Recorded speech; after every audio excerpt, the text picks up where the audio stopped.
कभी किसी समय एक छोटे से गांव सूरजपुर में लोग बेहद सुखी जीवन जीते थे। चारों ओर हरियाली थी, पक्षियों का चहचहाना था और बच्चे बेफिक्र खेलते थे। लेकिन गांव के बाहर एक पुराना सुनसान घर था, जिसे लोग अंधेरे का महल कहते थे। कहते थे कि उस घर में कोई भयानक ताकत छिपी है। गांव के बुजुर्ग अक्सर बच्चों को चेतावनी देते, उस घर के पास मत जाना, वहां अंधेरे की छाया है जो आत्माओं को निगल जाती है।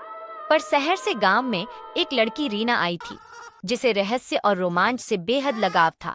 वह बहादुर थी, पर थोड़ी जिद्दी भी। जब उसने इस अंधेरे महल की कहानी सुनी तो उसकी जिज्ञासा बढ़ गई।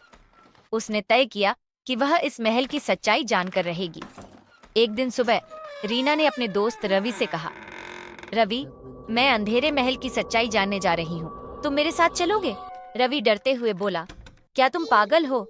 वहां जाना खतरनाक है। लोग कहते हैं कि जो अंदर गया वो कभी वापस नहीं लौटा।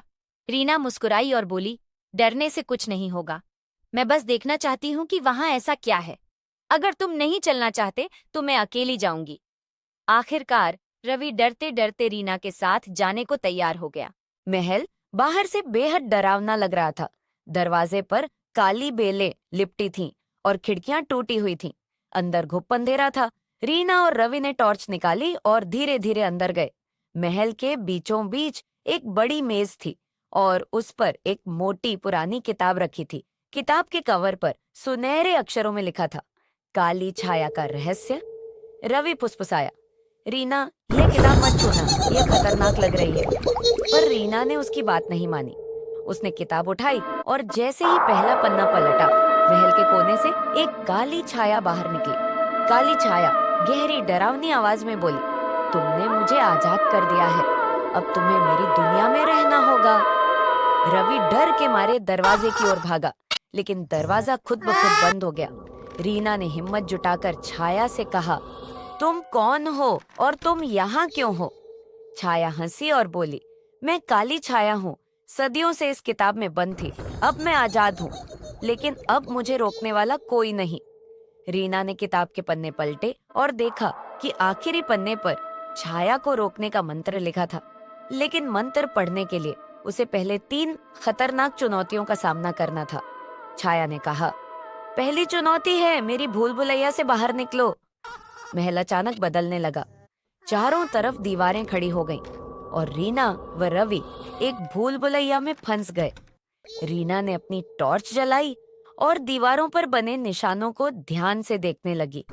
उसने कहा, रवि, अगर हम इन निशानों को फॉलो करेंगे तो शायद बाहर निकल सकते हैं। दोनों धीरे धीरे आगे बढ़े। रास्ता मुश्किल था, पर रीना ने अपनी बुद्धिमानी से सही दिशा चुनी। करीब आधे घंटे बाद वे भूल भुलैया से बाहर निकल आए।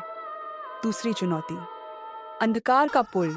छाया ने गुस्से में कहा, तुमने मेरी पहली चुनौती पार कर ली, लेकिन अगली बार ऐसा नहीं होगा।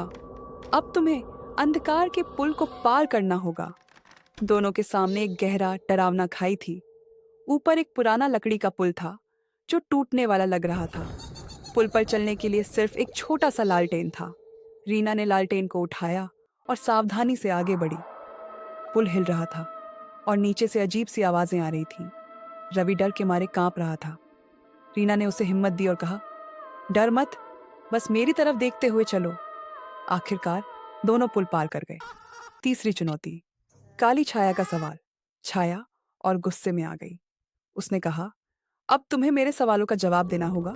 अगर तुमसे एक भी गलत हुआ तो यह अंधेरा तुम्हें हमेशा के लिए निगल लेगा। सवाल 1, ऐसी कौन सी चीज है जो बिना पंखों के उड़ती है? रीना ने सोचा और जवाब दिया, हवा। छाया चुप हो गई। सवाल 2, ऐसी कौन सी चीज है जो पानी में डूबती नहीं पर दूसरों को डुबा देती है? रीना ने कहा, नाव। छाया का चेहरा और सख्त हो गया। सवाल 3, अंधेरे से कौन लड़ सकता है?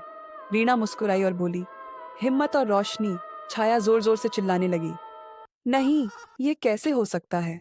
छाया ने रीना पर हमला करने की कोशिश की, लेकिन रीना ने जल्दी से किताब के आखिरी मंत्र को पढ़ना शुरू किया। मंत्र के शब्दों के साथ महल के चारों ओर तेज रोशनी फैल गई। छाया चीखते हुए गायब हो गई और किताब जलकर राख बन गई।